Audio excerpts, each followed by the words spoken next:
Steve Jobs and the history of Apple, from garage to global tech giant. Steve Jobs, a name synonymous with technological revolutions. But did you know that the path that led him to become one of the most powerful men in the world in the field of technology began in a garage? Let's take a look back at the journey of this genius, exploring the bold decisions, the failures, and the resounding successes that have shaped Apple into what it is today. Who's Steve Jobs? Steve Jobs, full name Stephen Paul Jobs, February 24, 1955 to October 5, 2011, was not only a genius creator but also a co-founder and CEO of Apple Inc., one of the leading technology companies in the world. With a unique vision and intense passion, Jobs revolutionized the fields of computer technology and smartphones, leaving a profound mark in history.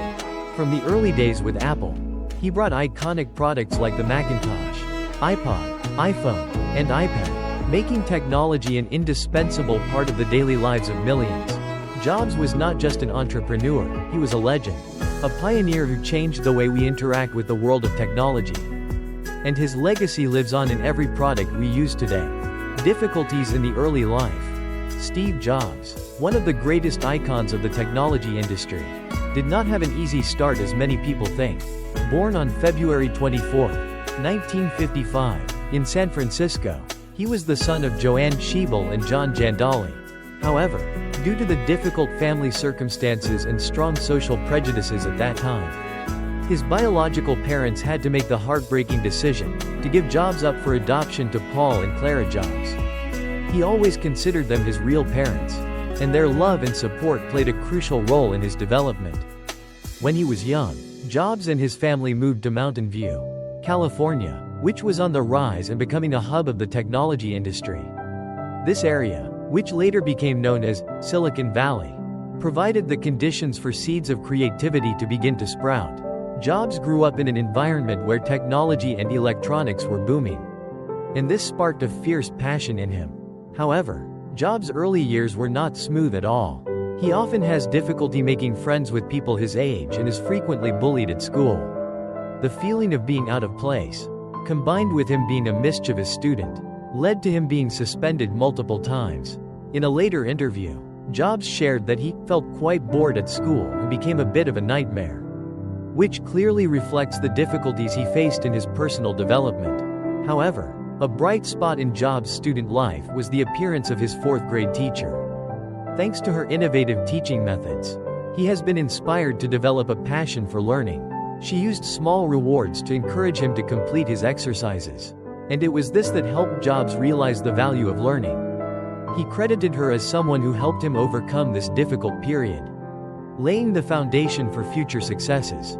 After transferring to Cupertino High School, Jobs met Bill Fernandez, a friend with a shared interest in electronics. Fernandez helped Jobs connect with Steve Wozniak, an electronics genius who became his partner in the years that followed. During this time, Jobs began to explore the world of technology more deeply, spending a lot of time working in the garage workshop of a neighbor who worked at Hewlett-Packard. These experiences have helped him develop technical skills and broaden his vision of what can be achieved in this field. However, things are not always smooth sailing. Jobs went through a personal crisis when he decided to attend Reed College in Portland, Oregon, a private liberal arts college known for its high tuition fees.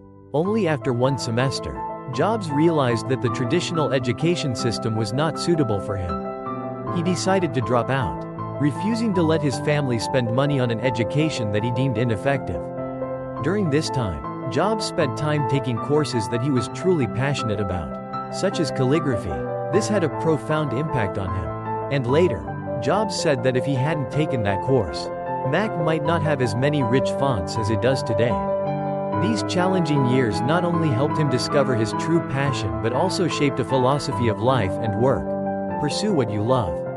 Despite the difficulties, Jobs went through many ups and downs in his early life, but it was those hardships that forged a strong and determined character. Perseverance, the ability to face challenges head-on, and a relentless spirit of exploration have become standout traits in his career. The lessons from his childhood were deeply ingrained in him, and it was this that contributed to shaping Steve Jobs not only as a creator but also as an irreplaceable icon in the modern technology industry.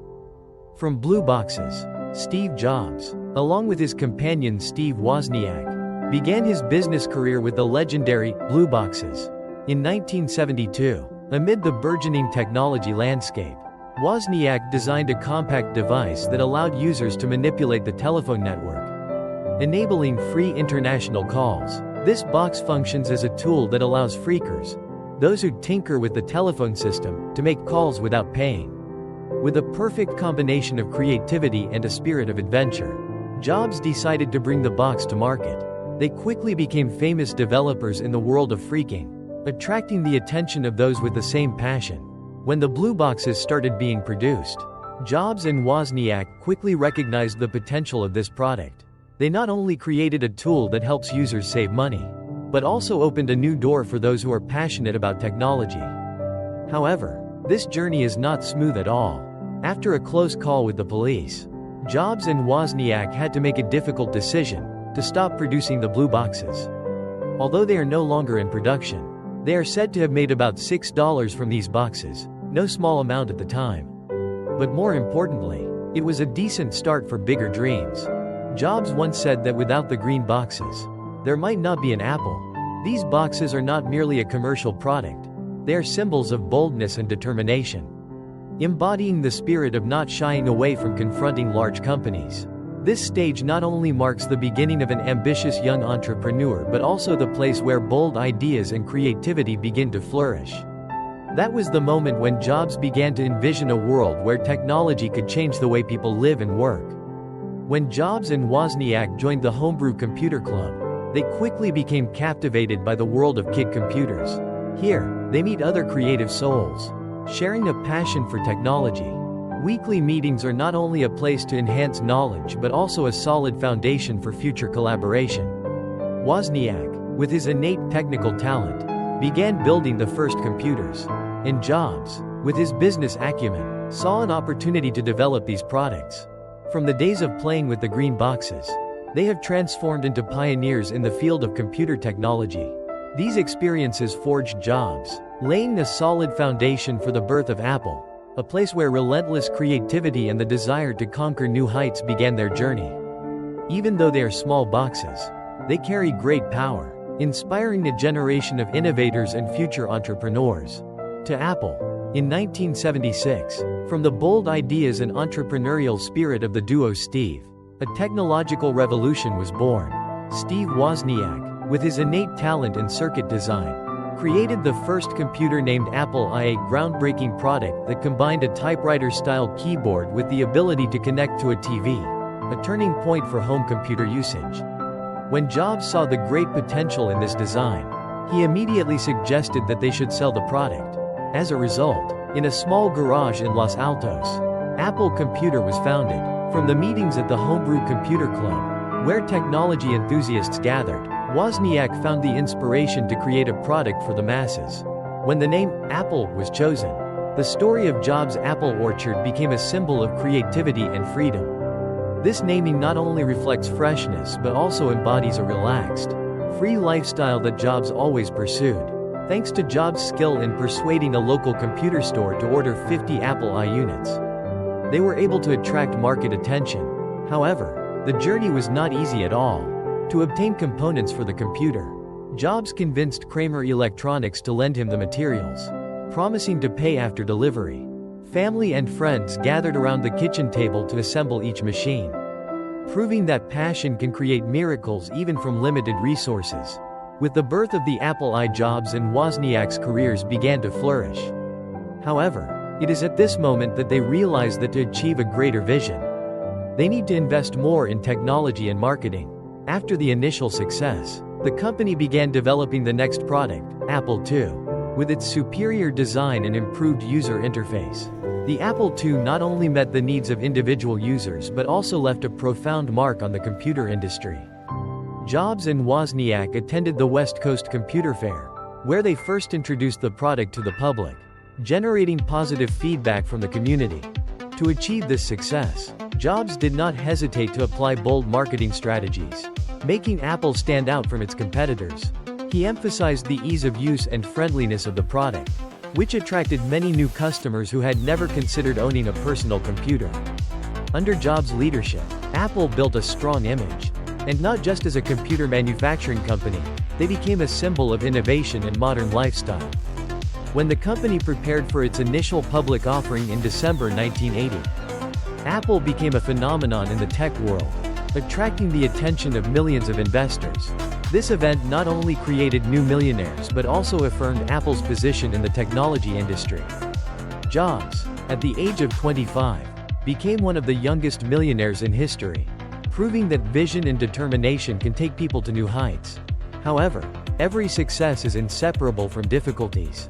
Jobs had to face many challenges in maintaining creativity and innovation in the company.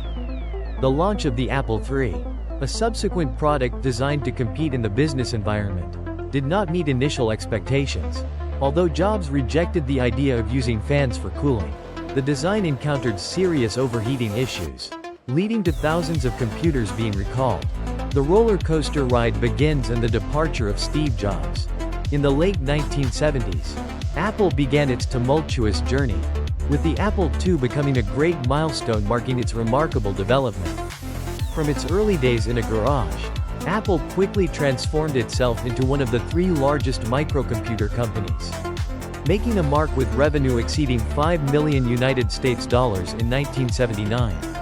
Although it was not the most modern product, the Apple II opened a new era for programmers and users, allowing them to create and sell software like VisiCalc, a pioneering business application in the field of spreadsheets.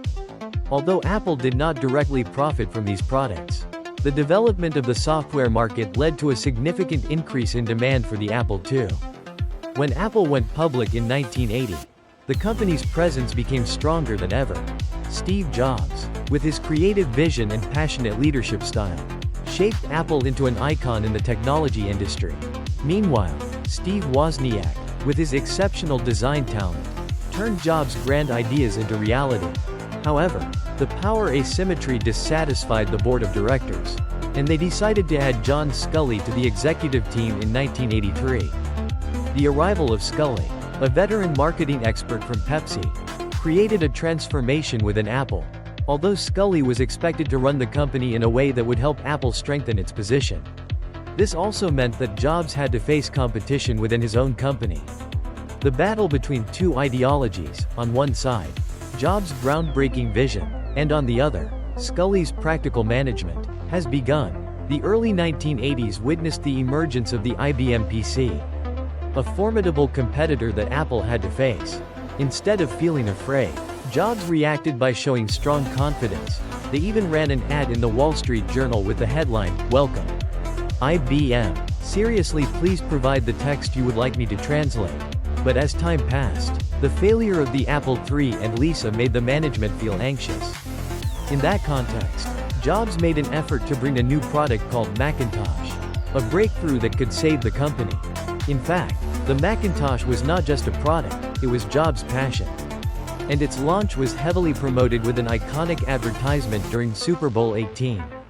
Although the Macintosh immediately attracted attention, its exorbitant price and lack of software prevented it from exploding as expected. The tension between Jobs and Sculley escalated when they disagreed on pricing and market strategy. Jobs wanted to keep the price of the computer low to reach more customers, while Sculley emphasized that the profits from the Apple II were necessary for the company's survival. This conflict is not just a difference in strategy, it also reflects a clash in the vision for Apple's future. Things became more serious when Macintosh sales began to decline, and Sculley decided that strong measures were necessary to stabilize the situation.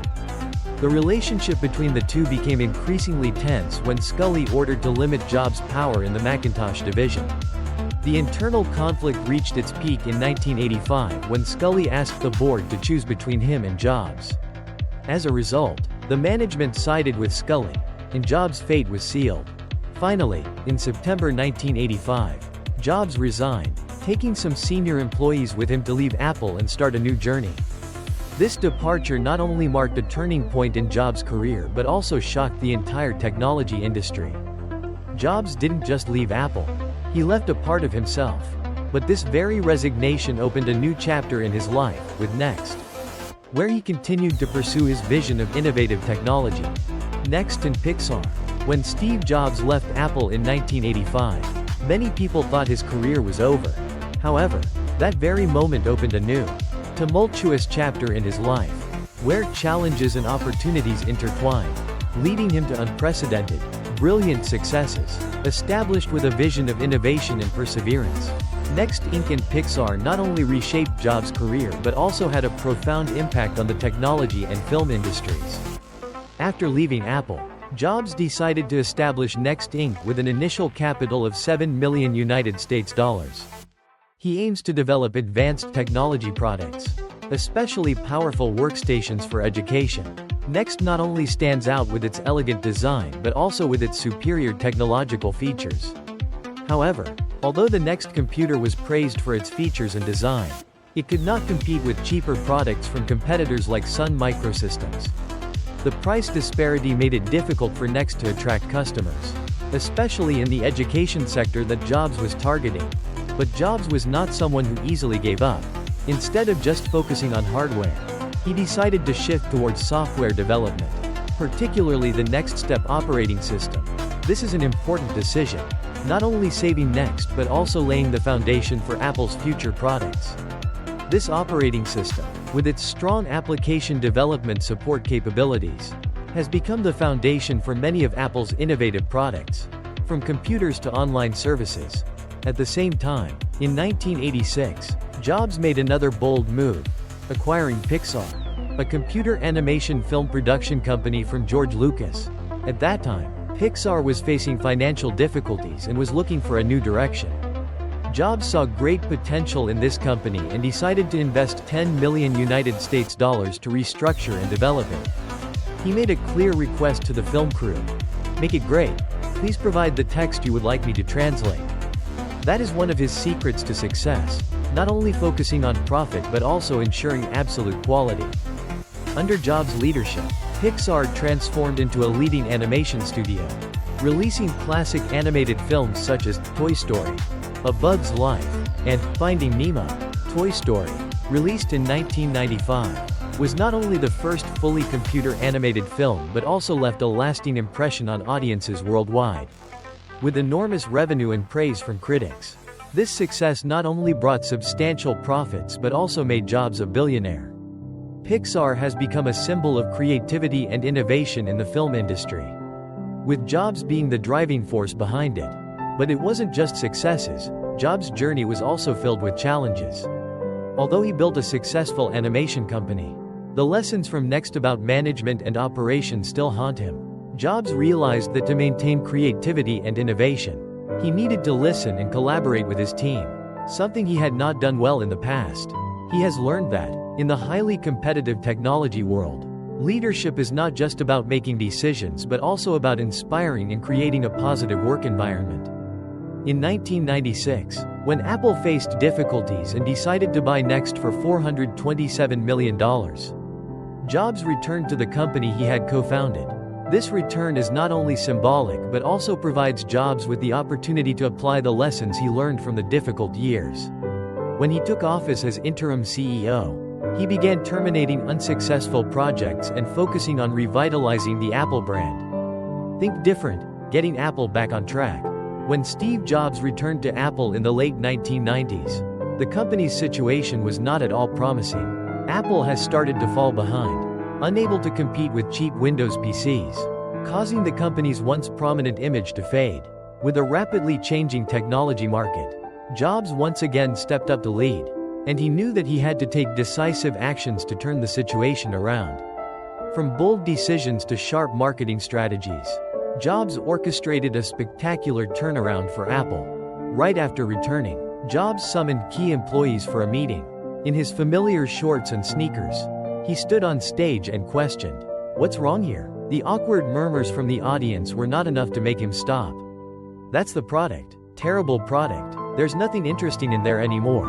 With those frank words, Jobs pointed out the harsh truth that many people dare not admit. Apple has lost its unique identity. The products have become fragmented and difficult to distinguish, causing both customers and employees to feel confused. But Jobs was not someone easily defeated. He started restructuring the company, terminating unproductive projects, and focusing on product improvement. The highlight of his plan was the launch of the iMac at the Macworld Expo in 1998. With its bold design, vibrant colors, and powerful configuration, the iMac is not just a computer, it is also a work of art. Showcasing the perfect blend of technology and aesthetics. Immediately, the iMac became a hit, selling about 1 million units each year and bringing Apple back into the race. After the resounding success of the iMac, Jobs did not stop. In 2001, he introduced the iPod, a product that changed the way people listen to music. With its perfect integration with iTunes, the iPod is not just a music player, it has become an icon of a new era in the music industry. By 2003, with the launch of the iTunes Store, Jobs succeeded in providing a simple and convenient platform for purchasing music legally. In just the first week, iTunes sold 1 million songs, confirming Apple's strength in the field of digital music distribution. In addition, Jobs also developed the Apple Store, where customers can experience products in a modern and friendly environment. Opening retail stores not only helps prevent the decline in Apple's market share but also creates an environment for direct communication with customers.